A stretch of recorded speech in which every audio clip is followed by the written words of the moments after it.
sa Target on Air. Target on Air.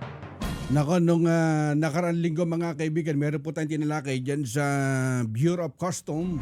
Ay kumbaga, interesado silang mapakinggan yung bagong upong custom commissioner. Sabi ko nga dun sa programa natin, kumbaga hindi na bago. Dyan sa Bureau, yung napisil po ni President BBM. Eto, nasa linya ng ating komunikasyon, si Commissioner Ariel Nepomuceno. Ito po yung bagong custom commissioner. Commissioner, magandang hapon po. Si Carex Kayanang, tayo po yung napapakinggan sa DCME. Bali, Commissioner, ano po yung inyong reaksyon doon sa pagkakatalaga sa inyo bilang Commissioner po ng Bureau of Custom? Magandang hapon po, Sir Rex, sa ating mga kababayan. Naiba po yung trabaho ko ngayon. Nalipat po last week. Apo. At ano to, inaasahan niyo talaga yung pagiging custom commissioner kasi hindi biro kapag ginawa kang commissioner dyan sa BOC. Ibig sabihin, yung tiwala ng Palasyo ng Malacanang dun sa reforma na gagawin nyo, commissioner? Ang totoo po, busy ho ako talaga sa Office of Civil Defense sa paghahanda po natin lagi sa mga, alam nyo na, Apa. yung mga bag sa Lindol. May inclinations po ako na naririnig na baka ilipat po ako. Subalit nag-ausap po kami ni Pangulong Bongbong ay Lunes po last week. Apa. Sabay na pa-outtaking na po ako. So, kakayanin naman po natin dahil dati naman po nating familiar naman po ako sa BOC. Dalawa po, Sir Rex, yung kanyang ibinilin talaga na malinaw. Apa. Unang-una, dapat ayusin po yung collection po ng port. Maghahabol po tayo sa target po ngayong taon na to na 958 billion pesos po. Next year naman, ang taas po nun, 1.1 trillion po yung minimum target. Yun ang bili ni Pangulong Bongbong. Yung next year, medyo confident po ako dyan. Yung this year, maghahabol po tayo dahil minana ko na lang po ito. But sisikapin po natin this year.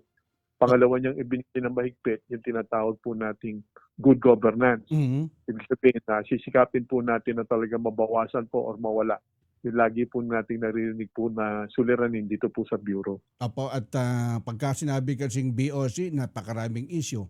Kaugnay po din sa, po din sa corruption, smuggling sa loob ng BOC. Bali, ano po yung pinaka-plan niyo rito para mabago naman? Tama po. Yun nga ho. Nagpakita po kay Presidente Bongbong nung dapat may gawin po ako dito na 10 programa. Subalit siyempre, yuho natin maisa-isa yan sa programa ngayon sa radyo. Unang-una po, dalawa ho yung sinabi ko sa kanya na importante. Number one, yung pong digitalization, yung pag-full automation po ng ating sistema. Kailangan po, naniniwala po ako, marami naman po mababait at tapat po sa Bureau of Customs. But kahit na, importante, magkaroon pa rin tayo talaga ng full automation. Para ho yan nag-ATM machine ho kayo. Pinipinit na lang yung mga gusto yung transaksyon. Kung magbabayad, mag-withdraw, wala na ho kayo dapat kinakausap. Ang ibig sabihin po ng full automation, pag-submit pa lang ho nung tinatawag na manifest o yung importation documents, digital copy na ho yan, sinasubmit nyo sa computer ninyo, scan copy, then magkakaroon na ho ng automatic valuation, pagbabayad, may iwasan po yung human intervention na tinatawag na nagkakaroon po ng usapan, ng judgment. Mas maigit na po yung fully automated. Napakagandang advocacy niyan kapag nailatag natin dyan sa BOC. Kumbaga, may iwasan na yung corruption na may kausap si ganito, may kausap yung ganito isang custom broker, yung mga license na digital copy na. Kumbaga, pagdating po dun sa mga payment po, commissioner. Oo. Tama po. Ang kakambal po niyan, Sir Rex. So, digital na po yung proseso, no? Wala na ho kayong, kumbaga, diskarte. Yung pangalawang kakambal po niyan, yung tinatawag na PLSR, Port Load Survey Report. Yung ibig po sabihin niyan, yung panggagalingan pa lang ho ng bansa, ng port, na puerto niyang kargamento, meron na po silang submit na digital copy sa amin. Yan po ay gagawin third-party surveyor. Ang madalas po nating naririnig, halimbawa, yung SGS, sikat po yan.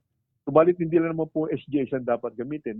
Meron pong 7 hanggang 8 pwedeng pagpilian ng ating mga importers. Ang mangyayari po niyan, halimbawa lang po, galing ng ibang bansa, 100 million po yung halaga ng kanilang kargamento. 100 million din po halimbawa na sapatos, kunwari lang po, no? Ang pagdating dito sa Pilipinas, yung 100 million pesos na value, hindi na po natin magagawang, hindi, 70 million lang yan. Mhm. Yung 100 million na sapatos, hindi, 70 million lang na piraso ng sapatos yan.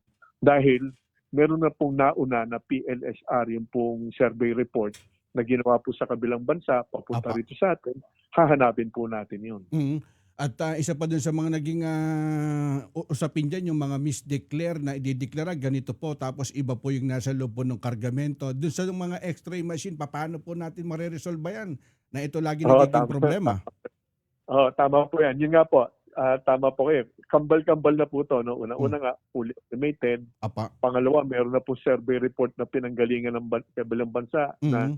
ang sinasabi nga po, yan ang laman nito, bigas. Apa. Pagdating sa Pilipinas, hindi nyo po pwedeng gawing munggo. dahil nakasubmit na po Mhm. At tama po kayo. Yung x-ray din pangatlong depensa po natin yan, ang makikita po niyan dapat bigas. Tama po. Pero i-upgrade po natin yung ating mga x-ray machines po. Opo, at malaki po magiging papel itong programa namin. Kumbaga, tutulong kami dyan sa Bureau kapag may monitor po kami.